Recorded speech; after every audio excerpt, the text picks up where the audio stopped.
Comment tu trouves le cadre? Sympa, non? Bon, je me suis mis au bord de la rivière, c'est super inspirant comme cadre, je trouve. Et du coup, ça va me permettre de te parler d'un truc, en fait, une question qu'on m'a posée pas mal aussi ces derniers temps.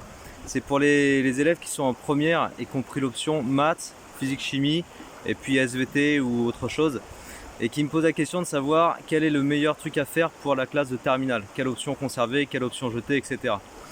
Donc le seul conseil que je peux te donner finalement, ça va être mon expérience personnelle, parce que c'est assez difficile là de jauger en fonction des élèves.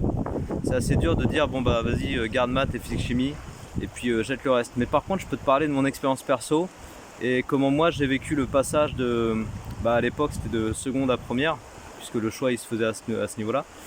Et à l'époque en fait mon propos à moi c'était de me dire je vais prendre la filière S. Pourquoi? Donc pourquoi prendre la filière S? Parce qu'à l'époque je me disais, quand j'avais ton âge, je me disais si je prends S, si je fais des maths et de la physique, forcément ça va m'ouvrir le maximum de portes dans le domaine qui m'intéressait, tu vois. Donc c'était plutôt des choix stratégiques en fait. C'était pas une question de savoir si j'étais à fond sur les maths, à fond sur la physique. Finalement c'est presque les questions que je me posais le moins. Par contre la vraie question que je me posais c'est qu'est-ce qui m'ouvre le maximum de portes? Qu'est-ce qui reste le plus général? Et d'ailleurs après tu vois il y a eu ce choix d'option aussi. Donc dans la filière S on faisait aussi un choix d'option de première à terminale. On pouvait choisir physique chimie, SVT ou spécialité maths. Et là pareil, moi j'avais pris spécialité maths, c'est-à-dire des maths un peu plus poussées, toujours dans l'optique de dire que c'est ce qui allait m'ouvrir le plus de portes, c'est ce qui était pour moi le plus général en fait. Et je m'y suis pas trompé, puisque j'ai pu choisir une filière ultra généraliste d'ingénieur.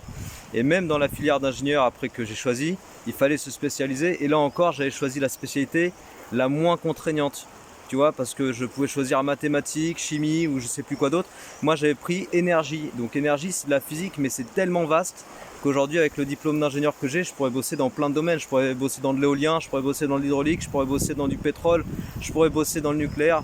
En fait j'ai un diplôme qui me permet de bosser dans plein d'entreprises et plein d'univers différents, si j'avais envie de l'utiliser bien sûr.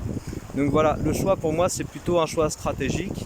Et du coup si je devais te conseiller quelque chose dans mon état d'esprit, je te dirais conserve maths et physique chimie, parce que je pense, avec la nouvelle réforme du bac, je pense que c'est des options qui vont ouvrir énormément de portes et énormément de filières. Voilà ce que je pouvais te conseiller.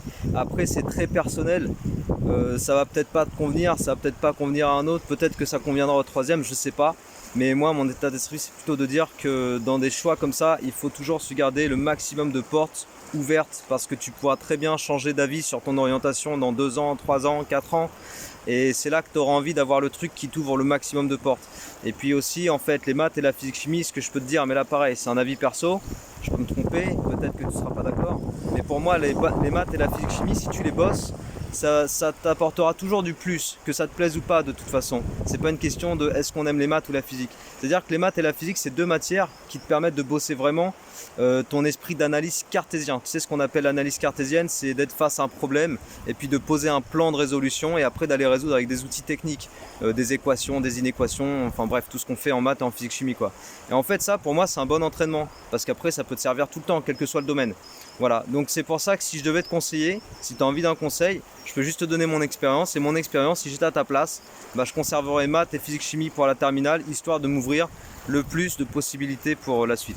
Voilà ce que je pouvais te dire. Et j'espère que ça t'a plu et puis que tu feras bon usage de ce conseil. Allez, à très bientôt. Ciao.